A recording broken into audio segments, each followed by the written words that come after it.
ilang beses siyang inimbitahan, hindi siya umattend, hindi siya pumunta. Ba't patuloy pa rin ho ang pagtatago? Para sagutin ni VP Sara Duterte itong mga katanungan. At ito nga, mayroon pong reward na 1,000,000 piso para makapagtuturo dito. May pabuyang 1,000,000 pisong kamera sa sino mga makapagtuturo kay...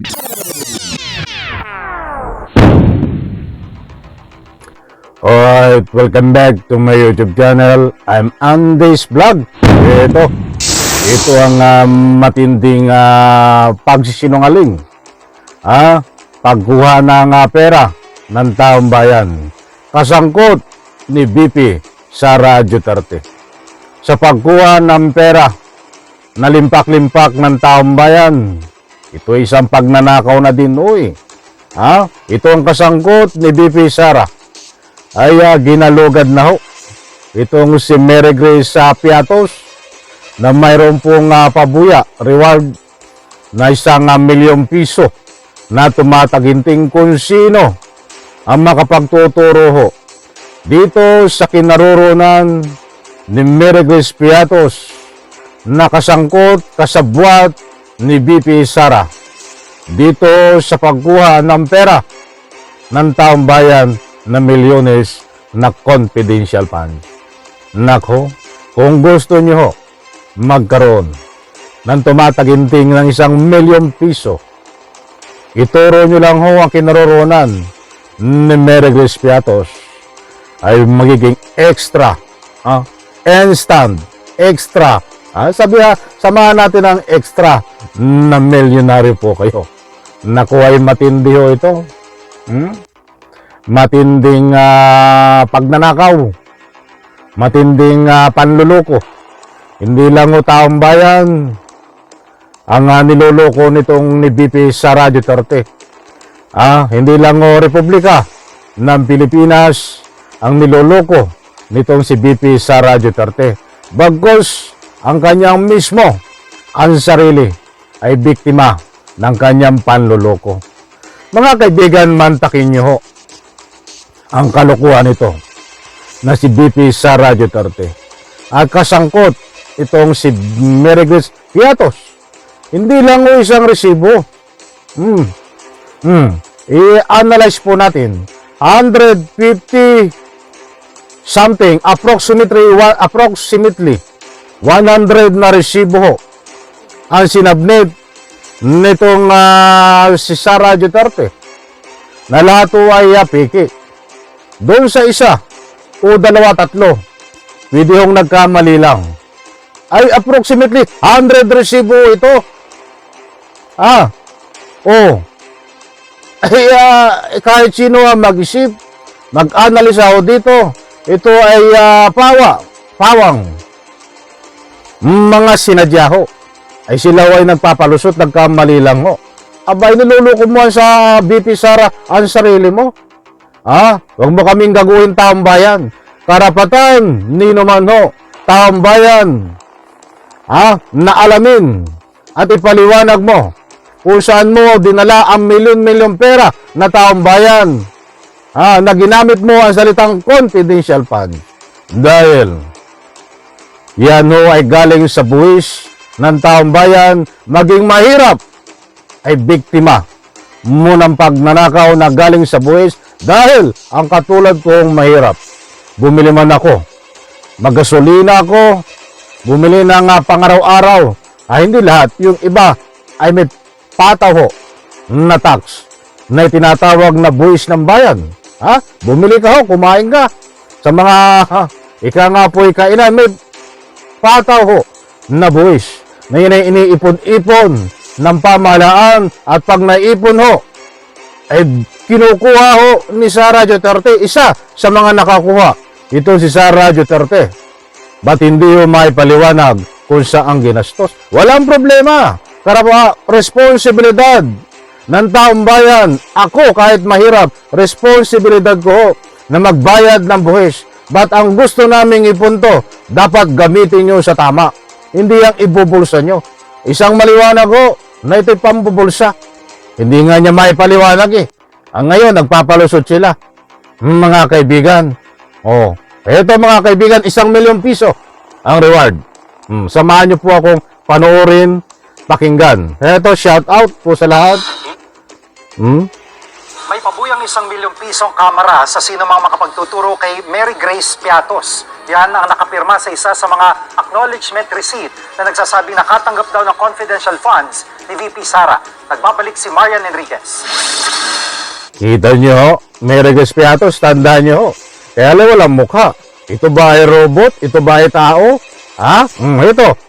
Sa mga acknowledgement receipt na ginamit pang liquidate sa 125 million pesos na confidential funds ni Vice President Sara Duterte noong 2022, isang Mary Grace Piatos ang lumutang. Isa raw siya sa mga nakatanggap ng pondo at pumirma sa resibo. Pero sa pagdinig noon ng House Committee on Good Government, may duda ang mga mambabatas kung totoong tao talaga siya. Kaya kanina, inanunsyo ng House Committee on Good Government kasama ang Quad Committee ang alok nitong 1,000,000 pisong pabuya sa sino 1,000,000 piso pabuya ang makakapagturo kung sino man itong si Mary Grace Piatos.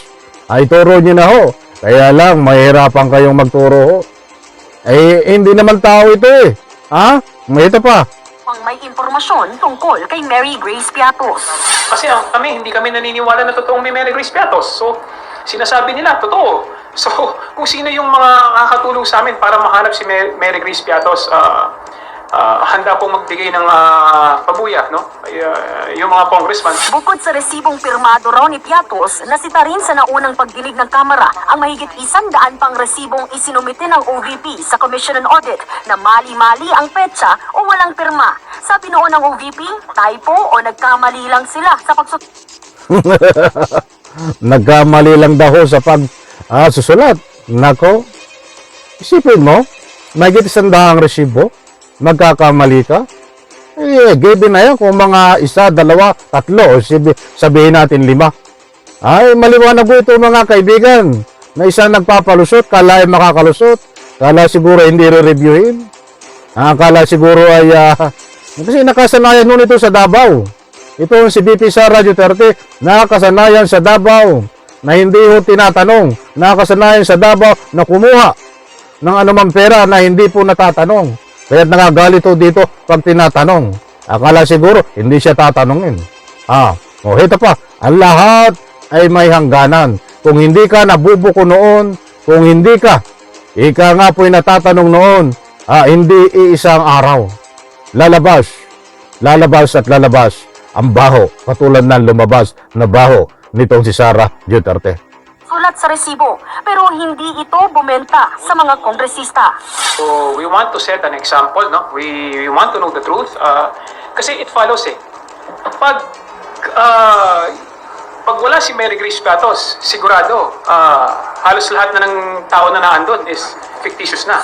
Noong nakaraang linggo lang, muling iginihit ni VP Sara na hindi na siya dadalo sa mga susunod na pagdinig ng Kamara, lalo't kinaltasan na rin ng mahigit 1 bilyong piso ng Kamara ang proposed budget ng OVP sa susunod na taon. Sagot naman ng mga kongresista, Alam niyo, alam na this. Kaya nga ayaw umattend ho. Wala siyang may paliwanag na tama. Kahit magpalusot siya ho, hindi na makakalusot. Ito ho ay pagpapatalsik na sa pwesto ang kailangan gawin ng kinaukulan at siyempre kasuhan. Mga kaibigan, nandiyan ang impeachment, nandiyan ang plunder. But anyway, pag po tayong mainip, alam kong iba ay naiinip pa, naiinip na. Tingnan po natin. Ayon po sa ating nakuhang impormasyon, tinatapos lang itong investigasyon diyan po sa Kongreso tungkol sa pagsusuri. Dito sa ika nga po pera ng tambayan kung saan dinala at lumalabas nga ho dito sa investigasyon ay hindi alam nga but maraming resibo ang piki at alam na this. Pag nagpiki ka ng mga resibo, ay ibig sabihin mo ay hindi mo ginastos sa tama, nakapakipakinabang ng taumbayan ang pera ng taumbayan bagkos tinago mo sa iyong bulsa, VP Sara Duterte. At iyong mga kasangkot, para lang mapagtakpan na hindi makakalusot yan. Ito pa. The problem is, hindi niya ginastify yung budget niya. So it's her responsibility. Sinabi niya, bahala ang Kongreso. Ilang beses siyang inimbitahan, hindi siya umattend, hindi siya pumunta. Sa Miyerkules, nakatakda ang susunod na pagdinig ng House Committee on Good Government. Umaasa ang mga kongresista na dadalo, kundi man si VP Sara ay yung mga opisyal na mismong may kinalaman sa kung paano ginasta ng kanilang opisina ang pera ng taong bayan. Nagbabalita mula sa Frontline, Orion Yun ang matindi ho. Pera ng taong bayan, lalong-lalo na ho ang mga mahal nating OFW na lumayo sa pamilya, dugo at pawis ho. Puyat, dugo at pawis ang pinupuhunan para lang kumita ng pera sa ibang bansa. Kasama rin ho kayo. Malaki ang ambag nyo ho sa ating Republika ng Pilipinas para magbayad ng anumang buwis sa pamamagitan ng inyong remittance. Yan ho, kasama kayo sa biktima nitong si BP Sara Duterte. Nako, yan ang sarap pa sana magbigay ng anumang public opinion komento.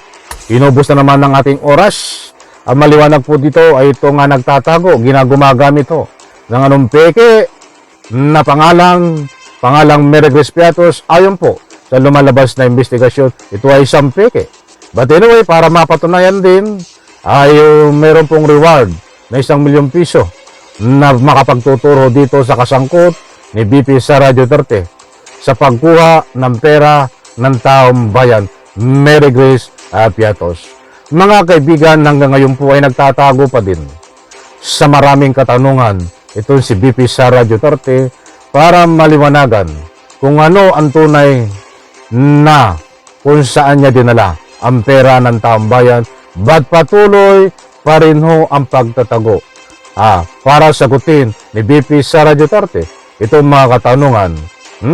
At ito nga, mayroon pong reward na 1 milyong piso para makapagtuturo dito sa kasangkot ni BP Sara Duterte sa pagguha ng pera ng taong bayan na ika nga po'y 1 milyong pisong pabuya. Muli po maraming salamat, pagpalain po tayo lahat. And reaction, diyan po sa comment section, ninanyayahan ko po kayo magbigay ng anumang public opinion. Isang like ko sa video na ito. Please support po ang aking second YouTube channel. Nandiyan po ang link sa comment section. I-click nyo lang po. I-subscribe. At syempre ito aking main YouTube channel. I-subscribe nyo din po. Maraming salamat. Pagpalain po tayo lahat. Bye-bye. Palapakan.